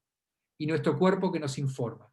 Si está en tensión, ¿cómo me estoy tratando? ¿Qué me estoy diciendo? ¿A qué paradigma le estoy dando de comer? ¿Al miedo? Hay pausa, respiro, y ya en esa pausa de respiración hice una pausa entre mis pensamientos, como si fuera el espacio entre dos vagones de tren. Cuando el tren va muy rápido no veo espacio, veo solo pensar y me trae ansiedad el pensamiento. Cuando el tren empieza a ir a un ritmo más lento y yo sé bajar el ritmo, puedo ver que entre vagón y vagón hay un espacio infinito y puedo obtener esa quietud. Un segundo ya me ayuda a ver con mayor claridad. Y es la práctica permanente, porque uno no llega a ningún lado. El destino es el camino de estar practicando. Tan maravillosa es la práctica permanente que nos trae la respuesta, porque en el presente se agregan respuestas a gran parte de nuestros temores y preocupaciones. Uno podría pensar que las prácticas son para aislarse del mundo, muy de lo contrario. Es una inteligencia que viene a acompañarnos y viene a informarnos, ¿no? Está muy relacionado a la intuición, a la imaginación, a la inspiración. No tiene explicación lo que sucede en el presente, pero ahí aparecen muchas respuestas. Podríamos darle distintas miradas de acuerdo a las miradas religiosas o espirituales, ¿no? Pero vamos a dejarlo ahí. Entonces el trabajo permanente es esta armonía entre sentir, pensar y hacer, ¿no? Cuando lo tenemos armonizado, generalmente estamos en congruencia, coherencia, cordura, confianza. Aparece la comunidad como una sensación hacia donde uno va. Y el hacer, cuando uno está íntegramente obteniendo ese bienestar interno, generalmente va a ir hacia lo comunitario. Cuando el pensar prima, que es lo que pasa en una información, en una sociedad basada en la información, donde los niños cada vez juegan menos simbólicamente, donde en salas de 3 ya están aprendiendo idiomas, ya están aprendiendo educación formal, estamos colonizándolos con pensamiento, cuando en realidad estamos desarmando esta capacidad integral, donde el juego simbólico, donde en realidad solos van a aprender a leer un montón de cosas, nos sobra capacidad para aprender todo lo que queremos aprender. Pero sin creer en ese miedo de que la información y el contenido es nuestro ser, estamos generando un montón de diagnósticos. Mucha de esta disonancia, desatención, desconexión y desequilibrio que se está dando a un plano biológico y entre comillas espiritual, cuando el sistema médico le pone un diagnóstico y lo genetiza, sin querer estamos ciegos, ¿no? En lo que se llama generalmente en la ignorancia o velados, cuando en realidad tiene que ver con que nos hemos desfasado el ritmo, ¿no? Gran parte de lo que vemos en el mundo tiene que ver. Cuando uno solo vive desde el pensar, uno todavía piensa que tiene que hacer y tener algo para hacer, y la mayoría de las actividades van a ser hacia lo individual y no hacia lo comunitario. Entonces, una y otra vez la práctica espiritual tiene que ver con darse cuenta. Me estoy usando de manera integral, cómo me siento, puedo reclutar, y esto es una práctica viva, es un fluir, somos ríos. El pensamiento fija, el sentir fluye, nunca cambia. Y los pensamientos también, si yo los suelto, porque no somos el pensamiento, sino, entre comillas, el observador del pensamiento. No somos las nubes, sino como si fuera el cielo, lo que contiene las nubes. Y el cielo es infinito, eterno, no tiene principio y fin, y ese es el presente, es la definición de morar en el presente, yendo y viniendo, ¿no? Hasta le podríamos poner distintos sistemas de regulación emocional, ¿no? Ya voy cerrando, ¿no? Estos son 3 sistemas emocionales que nos habitan todo el tiempo, cada uno tiene su función. Está descrito por Paul Gilbert, y así como veíamos el cerebro y el corazón, o los cubos, una y otra vez es sentir qué sistema se me está prendiendo. Si yo estoy presentando un trabajo y alguien presenta un trabajo mejor, o yo pienso que presento un trabajo mejor, sin querer, no quiere decir que esté mal que se me prenda, pero yo ya, si estoy practicando, me doy cuenta que se me prende y yo puedo respirar, puedo cambiar la actitud con la que estoy observando, puedo encender esa seguridad, esa pertenencia, esa dignidad de ser parte de una especie inexplicable, de una naturaleza increíble, de un universo asombroso, que nunca termina, ¿no? de evolucionar, ¿no?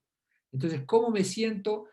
Me puede decir dónde estoy. El sistema de amenazas, que es el de supervivencia, el sistema en donde yo soy lo que logré, que no está mal, porque generamos los logros, no quiere decir que yo no quiera tener lo que quiero tener, el tema es que yo no sea dependiente de eso. Con eso y sin eso, yo sigo siendo el mismo porque ya me encontré y sé cómo despertar esa esencia.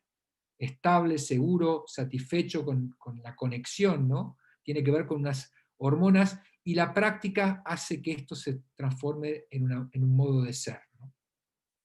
Ya vamos cerrando. Podemos hablar de que cada una de estas áreas, ¿no? Como diríamos, rojo, azul y verde, también tiene componentes cerebrales. La intención de la charla no era hablar de los lugares cerebrales, aunque también están. Estamos viendo que esta área verde tiene mucho que ver con la información que me viene del cuerpo, y cómo llega al sistema límbico, y cómo el lóbulo frontal le puede dar otro significado. En vez de ser algo reactivo que me dice, es una víbora, prendo la luz y veo que es una soga, ¿no? Como dicen en las antiguas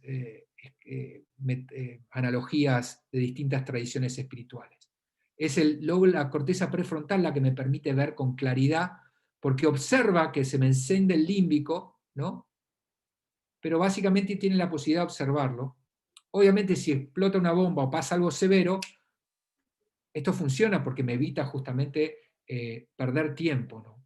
Pero esto es agregarle al mismo sistema como si fuera recablear la manera en la que usamos, ¿no? Vamos a seguir. Y este ya es el resumen final, ¿no? Todo lo que estuvimos hablando se estudia en neurociencias bajo lo que es metacognición y metaconciencia, y especialmente lo que ha hecho la diferencia es el estudio y las prácticas de atención plena, ¿no? Traídas y desarrolladas hace 70 años por este señor, que es Kabat-Zinn, que armó un módulo de 8 semanas, de 2 horas y media por semana, que permitió estudiar el antes y el después en nuestra biología, en nuestra psicología y en las conductas, de lo que pasa cuando uno aprende a pausar y a conectar con la respiración, con los sentidos, a observar los pensamientos y hacerlo de una manera no reactiva, ¿no? Que básicamente esto está sucediendo en todas las áreas de nuestro quehacer, y la definición de atención plena es esta: prestar atención de manera deliberada al momento presente, teniendo conciencia de los pensamientos y emociones que se suceden en la mente.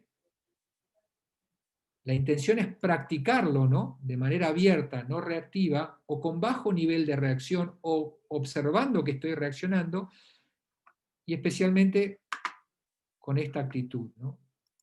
Amable y bondadoso hacia mí mismo, porque estoy aprendiendo. Es como un bebé de 1 año que se cae, uno dice camina mal. Todos nosotros estamos en la evolución de nuestra conciencia y de nuestra humanidad, de nuestra ser humanidad. Todo lo que vemos en el mundo tiene que ver con el nivel de conciencia en donde habitamos.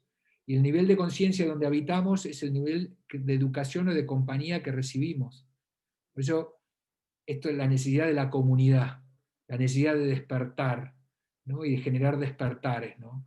Hay frases espirituales que hablan de que el próximo maestro, entre comillas, no va a ser una persona, sino va a ser una comunidad, ¿no? Que va a permitir este trabajo espiritual en un lugar seguro donde uno ve estas expresiones de amabilidad y de amor, independientemente de ligadas a una lealtad humana y no hacia determinados ismos o corrientes, ¿no? Y si lo queremos llevar a un plano psicológico, tiene que ver con este ciclo de Kolb, ¿no? Que es en la mente generar la experiencia, reflexionar sobre la experiencia, conceptualizar, porque esto básicamente, esto es lo que se dice en psicología, pero cuando uno mira el método, entre comillas, espiritual, tiene mucho que ver con una y otra vez habitar la experiencia, reflexionar, conceptualizar y volver a llevar ese aprendizaje a la vida misma, ¿no? Podemos hablar de las mejoras, ya creo que todo el mundo las conoce, lo que genera mejoras a nivel biológico, el sistema inmune, la cognición, la presión arterial, la depresión, reducción de la posibilidad de adicciones, ¿no? Hay un sinfín de mejoras y todo empieza con sentir dónde estoy, ¿no? De qué lado del cubo o si estoy conectado. Si estoy en tensión, pausa, respiración y tratarme con amabilidad. Ahí estoy uniendo sin querer cuando pauso y respiro o siento el cuerpo, en un segundo estoy sintiendo, estoy armando esta unidad. Y en esa unidad yo me puedo dar cuenta como el corazón, si estoy solo en el cerebro voy a estar compitiendo, jugando y con miedo.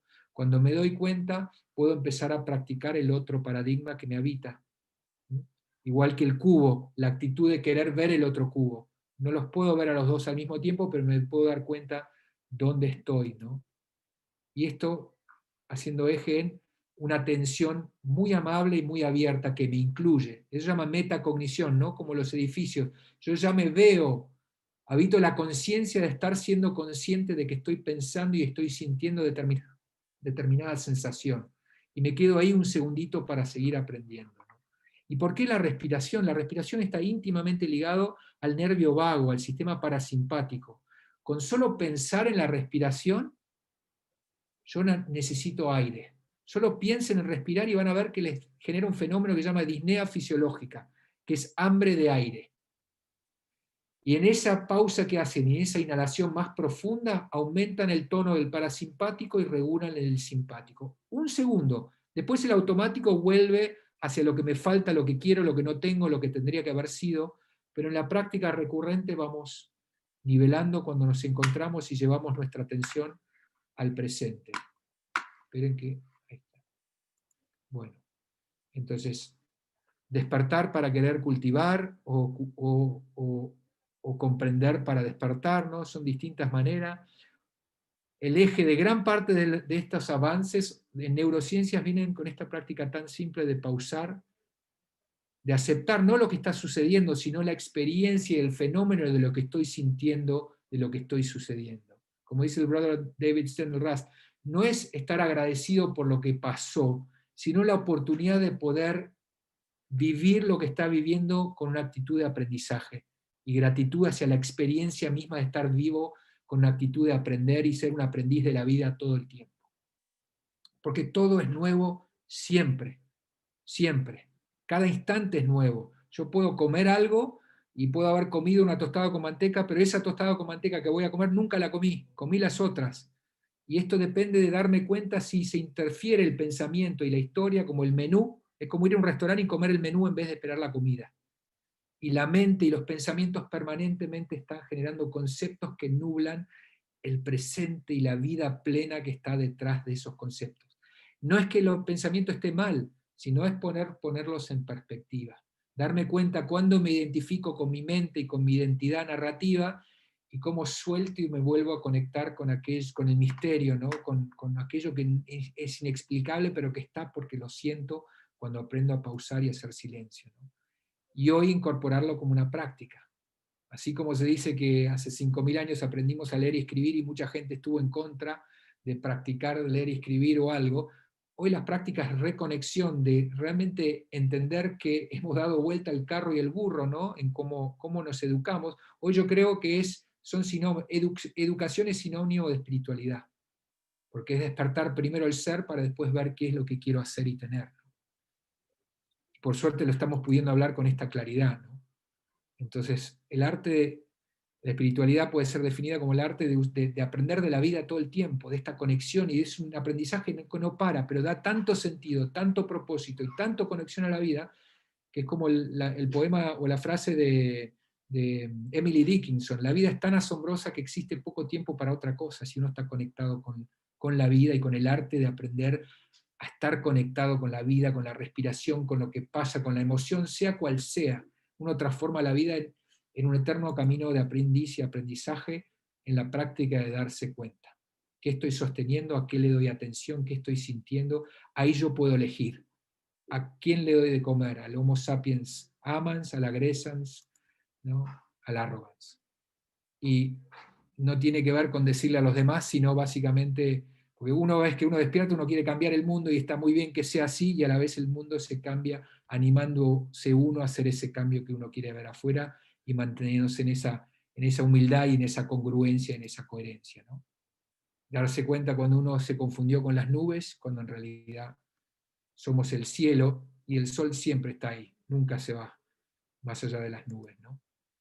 Y esta ya es la última, ¿no? Esta ya es un leitmotiv. Llegará el día en que después de dominar el espacio, los vientos, las mareas y la gravedad, aprovecharemos las energías del amor, y ese día, por segunda vez en la historia del mundo, habremos descubierto el fuego. De Pierre Teilhard du Chardin. Yo creo que estamos ahí. Siempre estuvimos ahí, pero hoy nos estamos volviendo conscientes de eso. Gracias.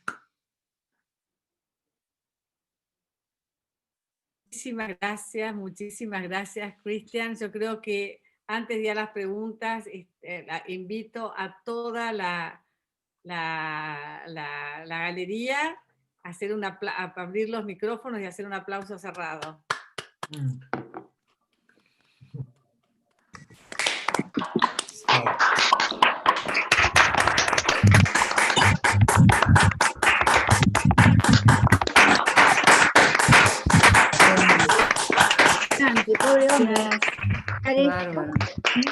Gracias. Compartir así puedo ver las caras, a ver cómo. Tendrías que sacar tu pantalla, dejar de compartir la pantalla. Ahí está. Bueno.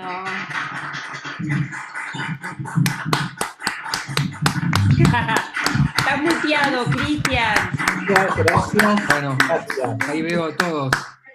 18 páginas tenemos, increíble. Bueno, muchas gracias. No, muchísimas gracias, la verdad, Cristian. Tan claro, bueno, sabemos que esto ya queda en YouTube, así que va a ser para que lo podamos ver una y otra vez. Muchísimas gracias, muchísimas gracias. Bueno, tenemos algunas preguntas, pero yo diría que pongas la placa de la vela, Agus, así nos tomamos el tiempo para hacer esta pausa y respirar y poder interiorizar lo que hemos escuchado, cómo lo hemos recibido. Os invito a que cerremos los ojos y sencillamente respiremos un ratito, aflojando los hombros.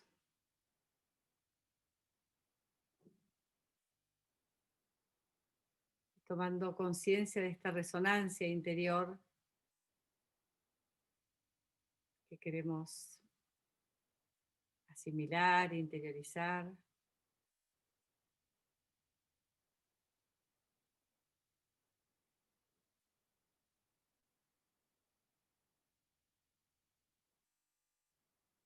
Y ya podemos experimentar cómo este segundo solamente nos ayuda.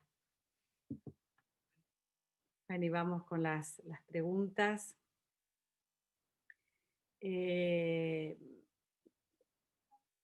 Aquí hay, ¿cómo podrías, nos pregunta alguien, Cristian, ¿cómo podrías diferenciar el estar enamorado de nosotros mismos del narcisismo?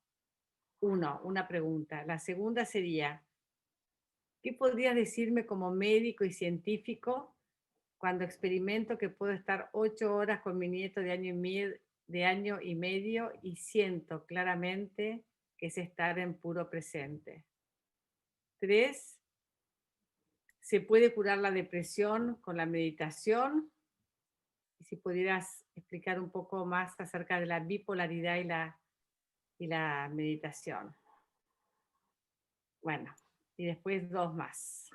Qué desafío, qué buenas preguntas. Sí, sí. Yo diría casi, la primera pregunta de esto de estar enamorado con uno mismo y del narcisismo,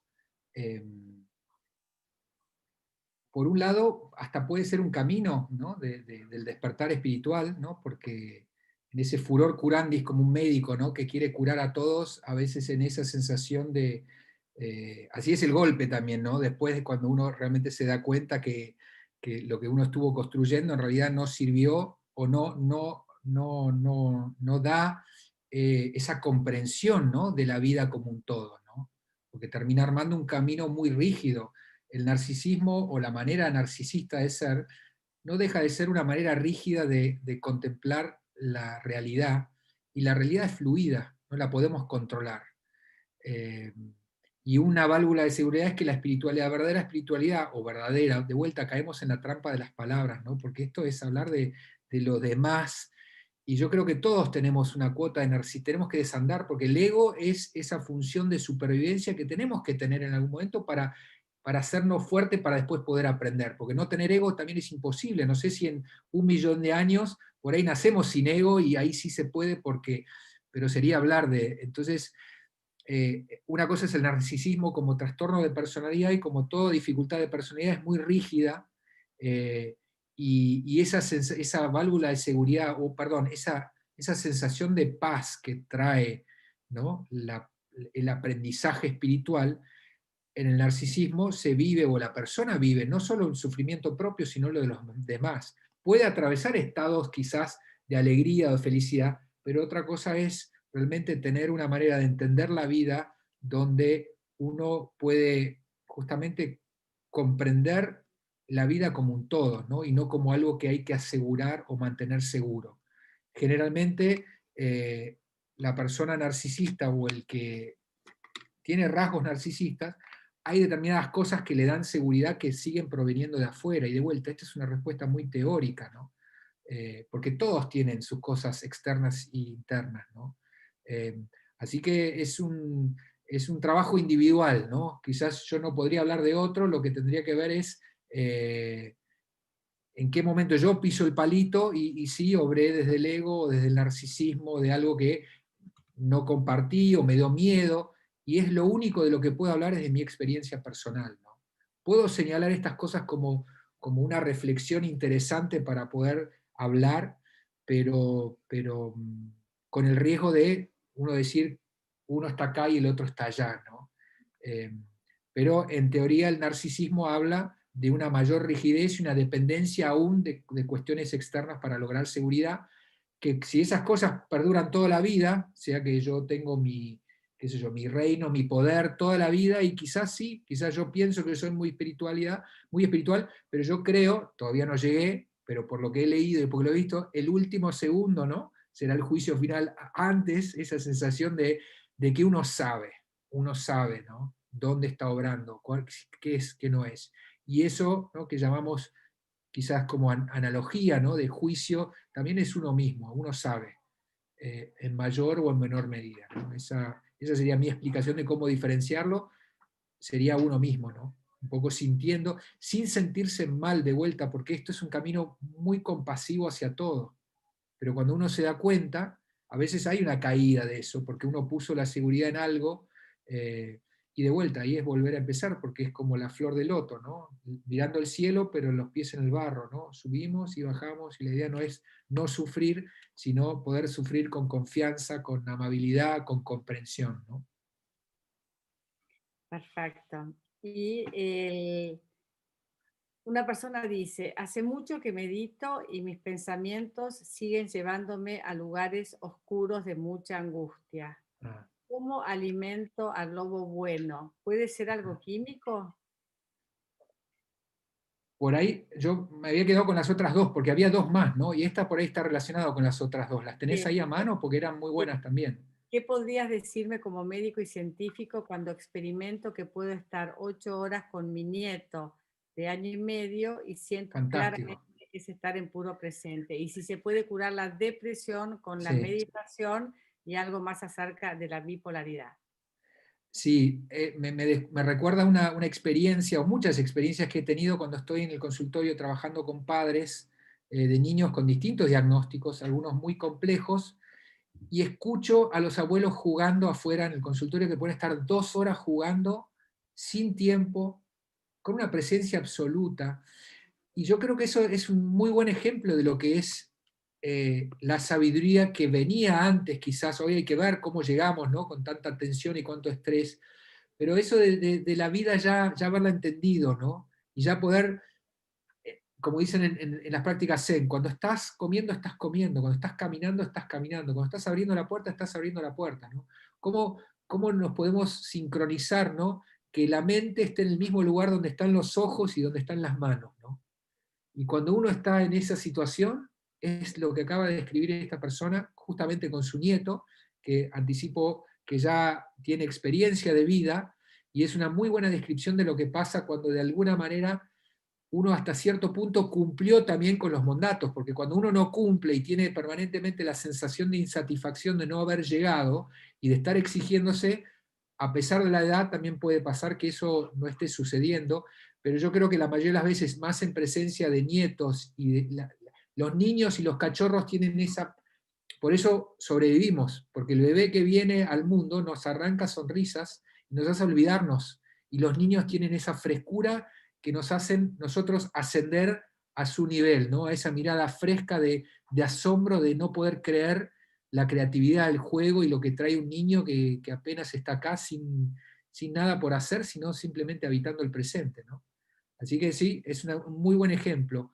Y en relación a la salud mental y a los diagnósticos y a la depresión, eh, hay un gran desafío cuando uno practica con expectativa, ¿no? Yo creo que eso es un gran desafío, no está mal, todos lo hacemos, eh, y, y gran parte del desafío de la práctica espiritual o la práctica es albergar cierta confianza que viene de una confianza que no se explica. Cuando trabajamos con chicos, trabajamos 3 palabras fundamentales, que es paciencia, confianza y soltar, ¿no? Y entregarse a la práctica espiritual, en donde uno no está esperando que esto se solucione mañana o pasado, sino ajustar permanentemente sin sentirse mal y quizás rever la práctica o el camino o la congregación o algo. Obviamente está lo concreto interno, lo que uno hace, y está la práctica que uno está siguiendo afuera. Pero creo que el gran desafío, sí, cuando tarda ese beneficio que queremos que llegue, es un enorme desafío. Y creo que hasta cierto punto a todos nos pasa. Yo lo digo en lo personal, la duda, el cansancio, a veces el perder el camino, las noches oscuras del alma son parte misma del camino espiritual, y de alguna manera es seguir regando esa confianza y tratando de ver, ¿no?, cómo está esa conexión tal cual entre a qué le doy de comer, ¿no? Y tener bien despierto, quizás agregándole otra práctica, quizás hablando con el maestro o el sacerdote o la persona que nos guía, y no cesar de buscar sabiendo que ya somos. Quizás todavía no lo sentimos, pero seguir albergando esa conciencia que el solo cuerpo que tengo y la vida que me habita es demostración concreta de que soy un ser espiritual. Tengo lo físico, pero me habita una vida que no termina en esta vida, ¿no? Y que si todavía no lo siento, tarde o temprano lo voy a sentir, ¿no? Y sí, a algunos nos toca un desafío mayor, y igual es tener la gracia de poder estar escuchando estas cosas y buscando este camino, porque eso lo cambia, ¿no? Pero sin la expectativa, soltando la necesidad que sea ya el cambio, pero sabiendo que va a ser. Menos es más, ¿no? Bueno, y ya para terminar, nos gustaría, si querés, Cristian, que puedas compartir. Vos dijiste que, bueno, justamente lo que te apasiona es esto que estás experimentando vos personalmente y además llevando a otros o dando a conocer, enseñando. Eh, ¿Cuál, si es que hubiera, ¿no? ¿Cuál, si reconoces en tu vida esto que a vos te llevó a orientar o a descubrir o a despertar tu conciencia espiritual? Como si, ¿qué fue lo de antes y lo de ahora, ¿no? Como si podés reconocer ese hito y qué podrías decir, cuál fue como el gran cambio o lo que lo produjo. Bueno, algo más personal si quieres compartirlo. Sí, sí, lo he pensado un montón, a ver, lo he pensado un montón de veces, un poco tratando de justamente de trascender lo personal para tratar de entender cómo suceden estas experiencias cumbre, ¿no? Que dice Manslow, ¿no? Que a todos nos llega esa lucecita que dice, ah, acá hay algo más, ¿no? Y creo que por un lado siempre viví la vida mirando como, no entendiendo qué es lo que había que hacer, ¿no? O sea, de niño era, voy a tener que ser adulto y voy a tener que hacer todas esas cosas que me parecían muy raras, muy poco creíbles, ¿no? Como que veía una disociación entre algo que no podía ponerle. Después empecé a entender que siempre miraba como diciendo, voy a poder ser adulto, voy a poder hacer todo eso, ¿qué tiene que ver con hacer que uno hace todo eso? Y hasta cierto punto en esa frase reconozco que sí, que la vida te empuja a tener que hacer un montón de cosas, como actuarlas, como tener que ser adulto, hacerte el adulto, no más que ser el adulto, ¿no? Y eso lo percibí hace poco, hace como unas semanas, que dije, y esto por ahí era algo de esto, ¿no? Eh, de sentir que había que hacer cosas que no eran para donde iba la vida interna, ¿no?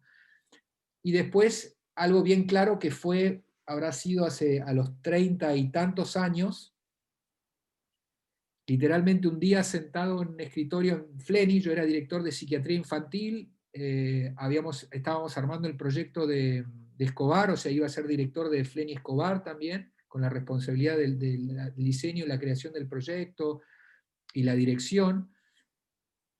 Y me acuerdo como si fuera hoy, era pensar, ¿y después qué? O sea, ya había cumplido con los matatos, o sea, por ahí hubiese querido ser fotógrafo, pero había que ser médico, abogado, al menos encima agradecer la oportunidad que uno puede elegir eso, ¿no? Eh, Era director, dije, bueno, ¿y qué me queda? Ser dueño de Flen y después que presidente, era algo que ya había como llegado a un lugar donde había cumplido y con la sensación de que algo me había abierto las puertas y que no podía ser que esto era para mí, de que esto era mío. Y ahí me di vuelta, me fui al vidrio, a la ventana del primer piso de Fleni, donde miré para abajo y había un chico limpiando el espejo, perdón, un parabrisas, y dije, esto no puede ser así, hay algo acá que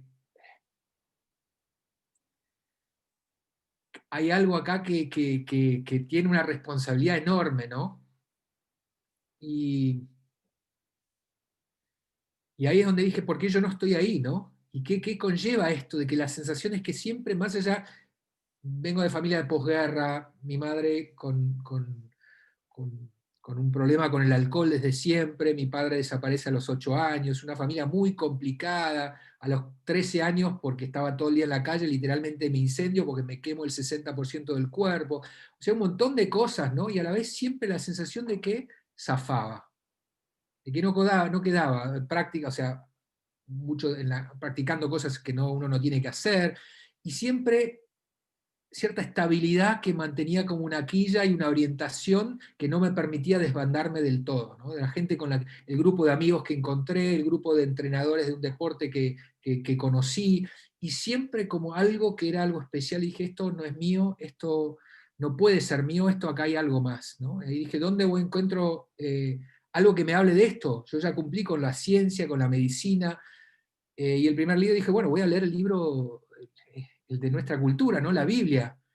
Y más allá de que todavía tenía como un ruido entre si Dios era una entidad o era una energía y Jesús era el Hijo de Dios, yo dije, no importa, no me voy a trabar en eso, sino lo que dijo son verdades, no importa, yo no voy a trabar en eso, y así es como que pude un poco ir a leer la Biblia y empezar a subrayarla literalmente y a entender lo que decía entre líneas y a unirlo con las neurociencias, y después a través de otras búsquedas también empezó a abrirse hacia otras prácticas, a viajes, a hacer retiros, viajes a la India, y cosas que no han parado hasta hoy, ¿no? Porque fue la convalidación de que esto existe, que es tal cual dicen todas las parábolas, y después está lo que hicimos los hombres, ¿no? Después. Pero lo que encierra la sabiduría que encierra porque una cosa es lo que haya dicho Jesucristo, y lo crístico, ¿no? Como lo búdico, es el ejemplo de lo que resuena en nosotros. Y eso es tan concreto como esta mesa, porque cuando uno practica lo encuentra, tarde o temprano. Es disipar esa duda, porque hay una resistencia, ¿no? Hay unos caminos que llaman camino del héroe, o distintos caminos que son módulos que uno hace para el coaching ontológico, y hay mucha resistencia, porque es tan fuerte la creencia que tenemos del opuesto, porque venimos de ese lugar, pero de una u otra vez estamos, yo creo, destinados para despertar, ¿no? No ponerle mucha presión, casi es menos es más, ¿no? Correrse del medio, porque mucha fuerza, mucho trabajo espiritual también corre el riesgo de interferir, ¿no? Y creo que esa desprender, esa práctica, para mí los retiros fueron esenciales.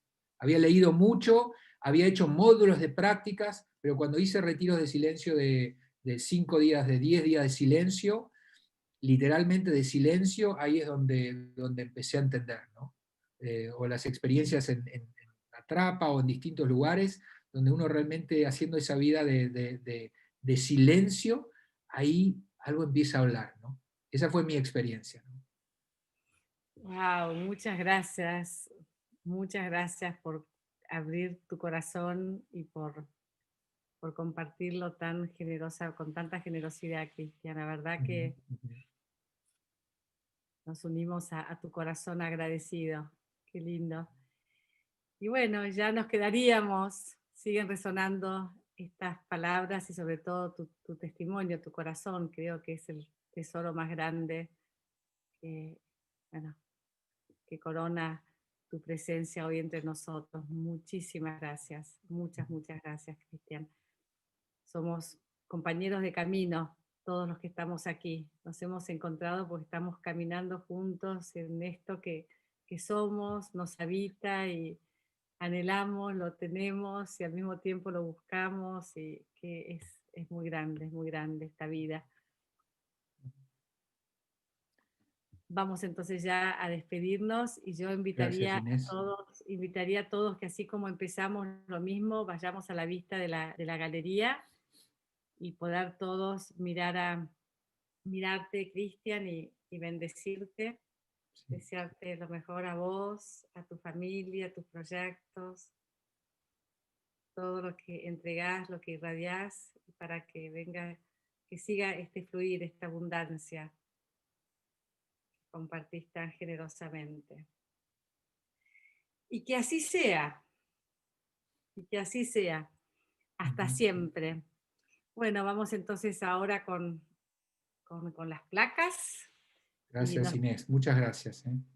Y seguimos porque, bueno, vos sos orador principal de este congreso que tanto nos entusiasma de mística y espiritualidad, así que seguimos.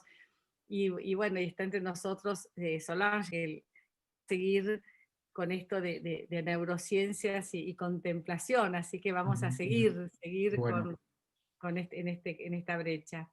Bueno, vamos entonces a las placas y hasta siempre, Cristian. Bueno, saludar a todos, porque vi tantos saludos de gente que conozco ahí, así que quiero agradecer tanta compañía de tanta gente de la plataforma que tienen ustedes. No dejo de asombrarme la llegada y lo que uno dice, lo negativo que puede tener la tecnología, y a la vez el que poder crear esta conexión. Yo creo que esto literalmente tiene que ver con estos saltos de conciencia, así que gracias. Ahí la veo a Paulita Melo, veo a Gretchen Colen, a Bea, a un montón de gente, así que nada más, agradecer a todos y muchas gracias. Muchas gracias. Hasta llegaron a estar con vos 570 personas, y todos los de YouTube, nada más que en Zoom, así que, y esto se replica, así que bueno, así, la abundancia. Gracias. Muchas gracias.